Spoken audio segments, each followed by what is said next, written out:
महिला का एक हाथ सोने का है। एक दिन जंगल में पेड़ काटते समय एक पेड़ महिला के हाथ पर गिर जाता है। उसका पति पेड़ को हटाने की कोशिश करता, लेकिन वो इसे हटा नहीं पाता, इसलिए वो उसकी जान बचाने के लिए कुल्हाड़ी से उसका हाथ काट देता।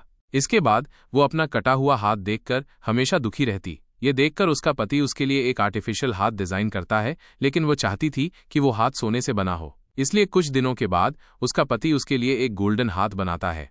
लेकिन इस गोल्डन हाथ की वजह से उसके शरीर में इन्फेक्शन होने लगता है और कुछ दिनों के बाद उसकी मौत हो जाती है। मरने से पहले वो अपने पति से वादा करवाती कि उसके शरीर को गोल्डन हाथ के साथ दफनाया जाएगा, और उसका पति ऐसा ही करता है। कुछ सालों बाद उसका पति बहुत गरीब हो जाता है और जीवित रहने के लिए उसे पैसे की जरूरत होती है। इसलिए वो अपनी पत्नी की कब्र पर जाता और कब्र खोदना शुरू करता। जब वो गोल्डन हाथ को बाहर निकालता है तो उसकी पत्नी की आंखें अचानक खुल जाती हैं, लेकिन वह इसे अनदेखा कर देता और गोल्डन हाथ लेकर घर लौट आता है। उस रात उसकी पत्नी अपना गोल्डन हाथ वापस लेने के लिए आती है। डरे हुए पति ने गोल्डन हाथ अपनी पत्नी को वापस दे दिया, लेकिन जैसे ही उसकी पत्नी ने अपना हाथ वापस लिया, उसने अपने पति को मार डाला।